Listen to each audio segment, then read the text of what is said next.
Bienvenue sur Only Up to You, un podcast de développement personnel, professionnel et spirituel, où toutes les semaines nous abordons des sujets de la vraie vie, avec à la clé des conseils, des exemples, des outils. Tout ça avec beaucoup de franchise et une pointe d'humour. Je m'appelle Jennifer Pitchy, je suis psychologue, maître praticienne en hypnose ericksonienne et coach de vie certifié.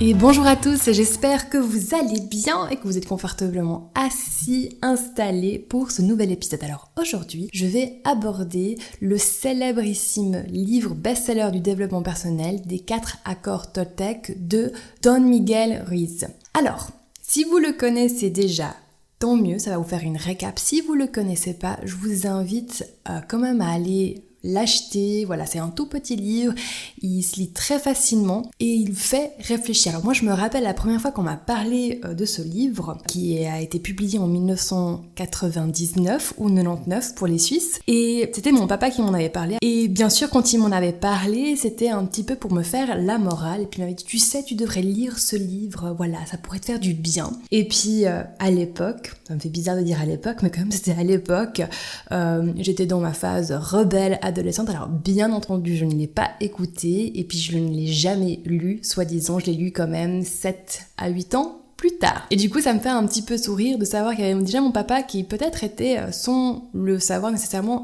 des initiateurs du développement personnel, en tout cas pour moi, ou qui m'avait mis un petit peu cette puce à l'oreille. Enfin bref, parenthèse finie.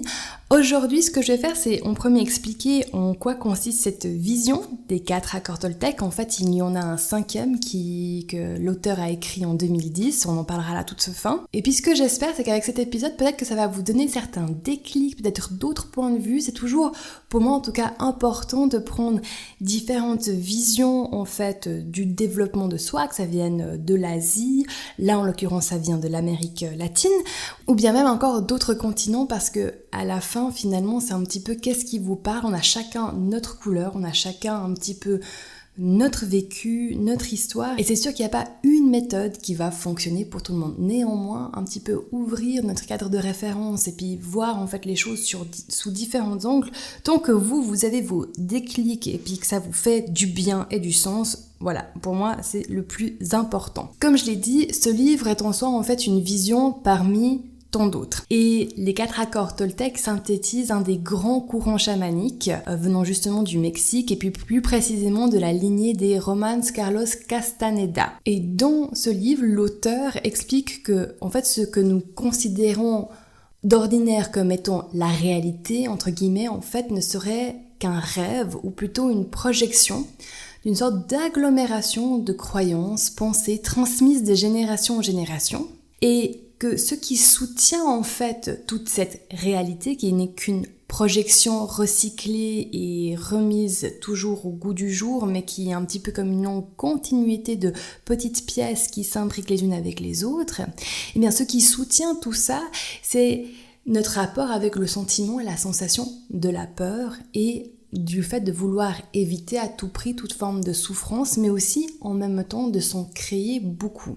Et il l'explique comme étant des sortes de contrats que l'on a tous passés inconsciemment, qui maintiennent l'individu dans une souffrance et une peur. Si je fais une parallèle avec ce que moi je vois en cabinet, dans les coachings en individuel, en ligne, avec le groupe d'auto-coaching, c'est vrai qu'il y a toujours cette bip de peur d'échouer, de peur d'être rejeté, de peur de se tromper, ainsi que la souffrance que l'on se crée en projetant en fait des scénarios. Et si vous connaissez bien le podcast, vous savez aussi que c'est papy et mamie qui font tout ça, qui, comme par hasard, en fait, papy et mamie sont les parties les plus ancestrales, primitives de notre cerveau. Donc dans ce sens-là, ça rejoint un petit peu cette vision de quelque chose qui a continué à perdurer à travers les générations, à travers le temps, et qui nous maintient dans des états d'être qui sont de l'ordre de la peur et de la souffrance. Et en fait, ce que l'auteur propose, ou en tout cas ce que le courant propose pour toutes les personnes qui sont prêtes en fait à sortir de ces paradigmes-là, à les transcender, à transformer, il les appelle d'ailleurs les guerriers, c'est de justement renégocier ces contrats que l'on a passés sans s'en rendre compte, pour justement passer à autre chose. Et en langage du coup plus courant, c'est des renégociations, c'est justement d'apprendre en fait à élargir son cadre de référence, de remettre en question certains paradigmes, de remettre en question des croyances, des manières de faire. Et du coup, j'espère que vous voyez naturellement comment toutes ces choses-là s'imbriquent très bien avec le développement personnel. Alors, ce que les anciens du Mexique ont remarqué, c'est que la personne, le guerrier ou la guerrière qui justement va sur ce cheminement initiatique pour dépasser cet état d'être de base, va passer 4 nouveaux accords ou contrats et qu'ils mettent en place progressivement. Du coup, ces 4 accords, je vais les énumérer maintenant et ensuite je vais les expliciter un petit peu plus en détail au fur et à mesure, vous donner quelques exemples et puis voilà. Alors, le premier accord est que votre parole soit impeccable. Le second est « quoi qu'il arrive, n'en faites pas une affaire personnelle ». Le troisième est « ne faites pas de suppositions ». Et le quatrième, c'est « faites toujours de votre mieux ». Alors ça peut vous paraître simple, mais ce n'est en tout cas pas simpliste, dans le sens que pouvoir intégrer ces 4 accords dans tous les domaines de sa vie demande non seulement une grande conscience de soi, mais aussi un ancrage et un alignement qu'il faut pratiquer régulièrement pour l'intégrer totalement. Ici, il y a vraiment une notion de mettre ces choses en place progressivement, les pratiquer petit à petit pour que ça s'intègre. Et c'est une invitation en fait à être actif là-dedans, d'utiliser ces 4 accords de manière active dans les petites choses de la vie, dans les petits gestes. Parce que c'est là où ça se construit. Et à faire attention justement à notre ego qui pourrait tout d'un coup se dire « Ah bon, c'est bon, j'ai compris le concept et du coup si je l'ai compris, c'est que je l'ai acquis. » Alors pour focaliser sur la notion que votre parole soit impeccable, c'est cette notion que les mots que l'on se dit sont d'une extrême importance et les mots que l'on dit aux autres aussi. Parce qu'à chaque fois que l'on dit quelque chose, on passe une sorte de contrat. Cette notion de parler, d'avoir une parole impeccable, fait aussi écho à l'épisode de la semaine passée sur trouver sa voix. Et selon moi, on a un petit peu perdu un art de parler de manière authentique, de manière intègre, de s'exprimer sereinement, authentiquement, tout en respectant les autres et de dire ce que l'on pense vraiment. On est un petit peu dans une sorte d'amalgame entre soit parce qu'on a la liberté d'expression, on peut dire tout et n'importe quoi, de toute façon on a bien le droit de s'exprimer. Et du coup, on peut vraiment en fait créer pas mal de contrats pour le coup qui sont peut-être d'une nature que l'on ne comprend pas à quel point elles peuvent être chargées, créer des tensions qui ne sont pas nécessaires. Et puis en même temps, en parallèle, on peut aussi avoir d'autres contrats qui sont de l'ordre quand on n'a rien à dire, on se tait, qui peuvent aussi du coup alimenter une forme de mésestime vraiment en parallèle, en arrière-boutique de si je n'ai pas des choses intelligentes entre guillemets à dire, alors du coup je n'ai pas le droit de m'exprimer. Là, la notion d'avoir une parole impeccable, c'est de ne pas utiliser la parole contre soi-même, pour se médire, pour se critiquer, et aussi de ne pas l'utiliser pour critiquer, médire autrui. Et c'est d'utiliser la puissance de la parole dans le sens de la vérité et de l'amour. Parce que comme on le sait, en fait, des mots peuvent heurter une personne émotionnellement, qui peuvent en fait créer des sortes de blessures intérieures qui commencent à pourrir, et puis finalement la personne, elle se sent détruite de l'intérieur à cause de choses qui ont été dites. Je me rappelle en anglais, il y a une expression qui disait « Sticks and stones can break my bones, but words will never hurt me », qui est littéralement de dire que des bâtons et des pierres pourraient casser mes os, mais les paroles, les mots ne me feront jamais de mal. Dans la réalité, en tout cas pratique, c'est pas si vrai que ça. Il y a certaines paroles, certaines étiquettes que l'on a pu entendre à propos de nous, qu'on a pu se mettre soi-même, qui ont cette puissance-là. Et là, justement, c'est de comprendre à quel point les paroles, les mots sont puissants et de les maîtriser. Ça, c'est pour le premier accord. Pour le deuxième, c'est quoi qu'il arrive, n'en faites pas une affaire personnelle. Ce que ça veut dire en pratique, c'est de comprendre qu'il y a plein de choses qui se passent autour de nous et que ce n'est pas à cause de nous, contre nous ou pour nous. En gros, il ne pleut pas à cause de nous ou pour nous punir nous. Il pleut, point. Ce n'est pas contre vous ni contre moi. La météo, elle fait son propre truc. Alors quand on parle des éléments naturels, effectivement, la plupart des personnes, vous vous dites, oui, c'est vrai. Maintenant, quand on commence à prendre ça pour les dynamiques interrelationnelles, là, ça commence à devenir tout un autre jeu. Parce que une partie de nous va automatiquement prendre personnellement ce que les autres disent à propos de nous, comment ils nous parlent, comment ils agissent envers nous. Instinctivement, on va le prendre personnellement. Et là, ce que ce 4e accord propose de faire, c'est en fait de se distancer de ça. De vraiment comprendre que chacun a sa réalité et que c'est en fonction de la réalité de chacun que la personne, vous, moi, on agit d'une certaine manière. Et donc ça a moins à voir avec l'autre, avec soi, et plus à voir avec la réalité que cette personne qui est en train d'agir est en train de vivre. C'est de lui rendre en fait ce qui lui appartient. Et de juste se mettre observateur. Alors dans la pratique, on peut par exemple imaginer quelqu'un qui est vraiment, fâché, contrarié à propos de quelque chose que vous avez fait et qui commence à vous le faire savoir verbalement, par écrit ou tout simplement vous ignorant. Si vous êtes dans la posture où vous le prenez personnellement, vous êtes complètement impliqué dans cette histoire. Si vous adoptez la posture où vous ne prenez rien personnellement, vous êtes observateur et vous pouvez vous faire des observations. Cette personne est fâchée. Cette personne n'est pas d'accord. Ce que j'ai fait a heurté quelque chose chez elle. C'est dans ce sens-là. Maintenant, je peux déjà entendre les personnes dire « Oui, mais à ce moment-là, ça veut dire qu'on devient hyper prétentieux, arrogant, plus rien ne nous touche, on n'est plus au même niveau, etc. etc. » Effectivement, il y a un piège, entre guillemets, c'est de basculer dans cette espèce de posture où plus rien ne peut m'atteindre, je suis au-dessus de tout le monde, etc. C'est pas le but. Le but, c'est de rester en interaction avec la personne, mais à un moment donné de dire « Tiens, ok, ça t'appartient », de pouvoir, si vous voulez, trier les informations que vous êtes en train de recevoir. Il y a des informations qui sont factuelles et trier les informations factuelles de l'émotionnel de l'autre. Et de ne pas prendre l'émotionnel de l'autre pour vous ou contre vous. C'est un petit peu toute cette notion de mettre une sorte de bouclier. Un bouclier qui est très important pour toute personne qui se considère comme étant très sensible, voire hypersensible. C'est une posture à prendre. Ce n'est pas à propos de vous. Chacun est en train de vivre sa vie, sa réalité, ses émotions. Et vous le savez déjà, vous ne pouvez pas contrôler comment une personne va agir ou réagir. Donc la meilleure chose que vous puissiez faire, c'est vraiment de travailler cette posture et d'être de plus en plus immunisé par rapport aux réactions des autres, tout en étant à l'écoute. C'est cette écoute-là qui va vous garantir que vous restez en connexion avec les gens.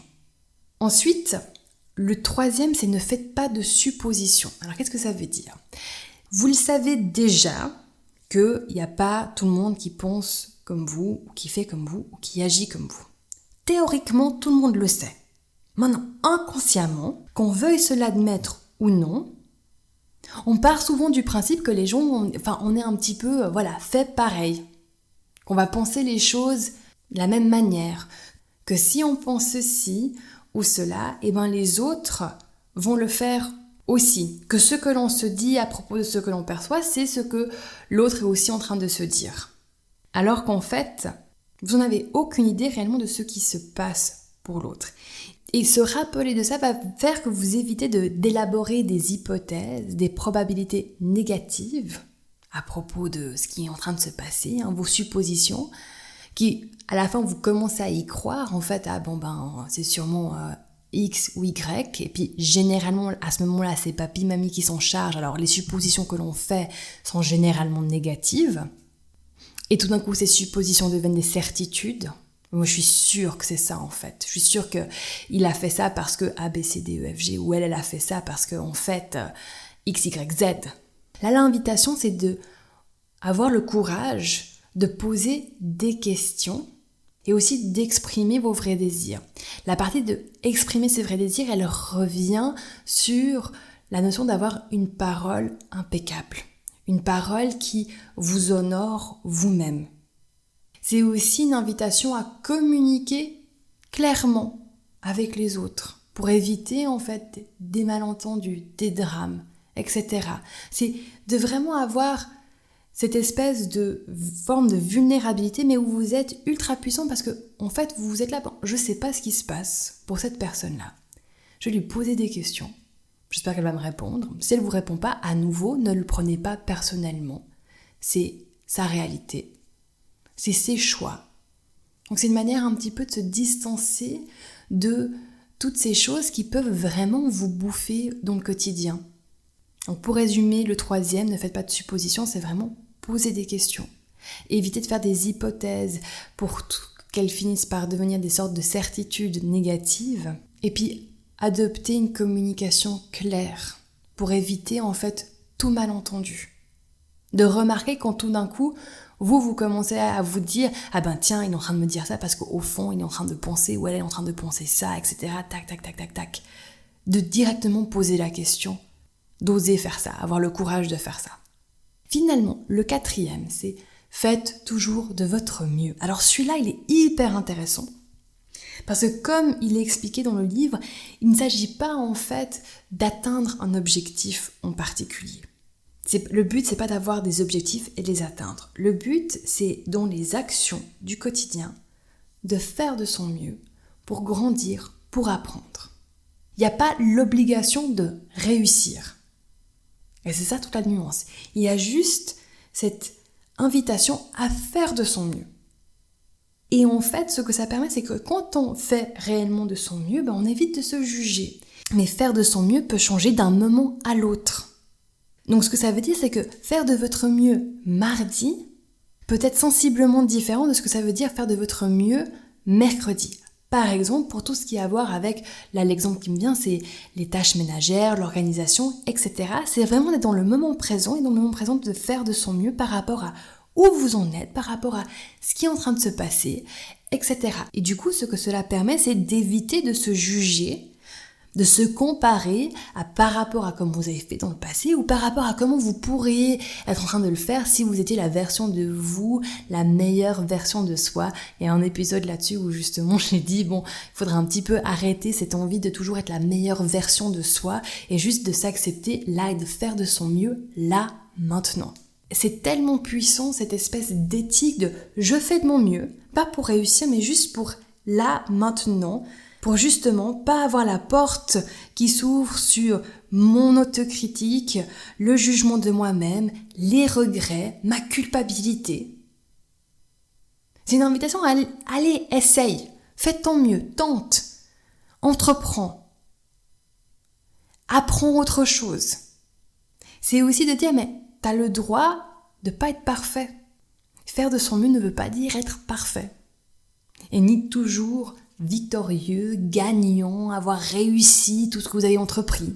C'est juste que vous avez fait de votre mieux. Peut-être que vous êtes cassé la gueule, mais au moins vous vous êtes super bien cassé la gueule. Voilà, avec ça j'ai fait le tour des 4 accords Toltec. Comme je l'ai dit au début, il y en a un 5e, qui est « Soyez sceptiques, mais apprenez à écouter ». Ce qui vient en fait appuyer sur le fait de ne vous croyez pas nécessairement vous-même ni personne d'autre. Remettez les choses en question. Tout ce que vous entendez, posez-vous la question, mais est-ce vraiment la vérité ?